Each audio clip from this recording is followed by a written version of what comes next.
Natagalin daw, ikaw magbubayan. Lalaki sa akin doon. Kaya, yung isang pinili nila. Okay, so nandito tayo kay Sir. Good day, brothers. Another day. So mga isda, meron tayong customer ngayon dito sa Noah Gin Aquatics at plano nga daw nilang kumuha ng Golden Crossback and Red Flag Tail. So tara, assist natin sila doon sa mga needs nila. Let's go!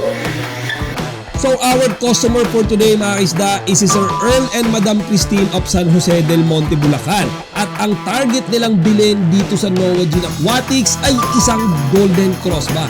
So mga isda, dahil nga namatay yung kanilang arwana before, gusto nilang bumili ng bagong ilalagay sa aquarium nila. At habang busy sa pagpili si Sir Earl, ay kinonsulta muna namin ang kanyang misis kung binasbasan niya ba ang asawa niya sa pagbili ng bagong arwana. May basbas na. Sa crossback. Kung may basbas na ni Madam, tulong na to. Pero okay naman, Madam, yung RFP yung o mga isda, ang gusto ni Madam na kasama yung red flag tail daw. Ayan o, red flag tail. Ayan. Ito yung gusto ni Madam.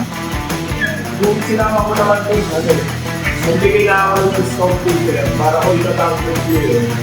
Para pilih sa bibigyan ko po si Sir. Bibigyan ko po si Sir Julia. Sir, buka Sir.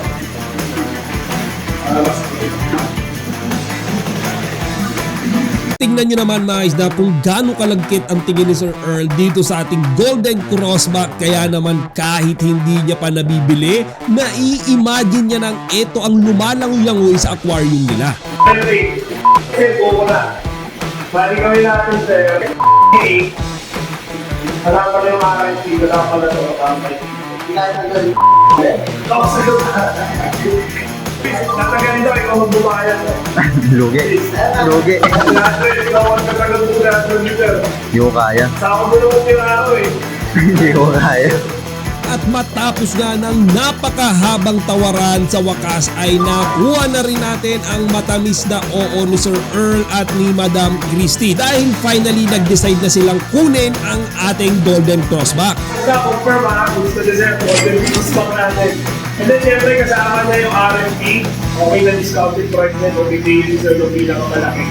At ang una nga nilang ipinabalot ay ang kanilang kinuhang 6 inches na red flag tail na sila mismo ang pumili ng kanilang bibingwitin. At sumunod naman syempre ang napakagandang Golden Crossback na ilang beses kinindatan si Sir Earl at si Madam Christy. Sabi nga nila mag-asawa, kapag ka daw nakita to ng mga bisita nila sa bahay, paniguradong manlalaki ang mga mata nila.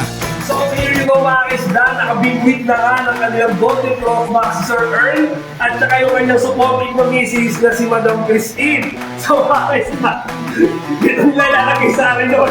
Kaya yung isang pinili nila. Ito yung mga pinili nila isda. So Golden Crossback, saka yung Red Flag Tail. And of course, as usual, yung mga customers namin, tinatanong natin ng feedback, diba, after bumili dito sa Noah Gin Aquatics. So, Sir Earl, ano kung sabi mo sa transaction natin dito? Okay naman, maganda yung panulit ka, pwede tumawad, makakatawad kayo dito. Ayun sir, mga ka-isda, tignan nyo kasi Sir Earl nagsabi, huge discount, lalo na ngayon, siyempre gusto natin. Happy lahat ng customers natin, lalo na magpapasko. Okay, so mga ka-isda, thank you Sir Earl. Okay, so nandito tayo kay Sir Earl. Of course, kung kayo rin gusto nyo makakuha, makapinwit ng mga solid na arwana, don't hesitate, make na kayo sa Noah Gin Aquatics. Okay, so hindi na lang muna, and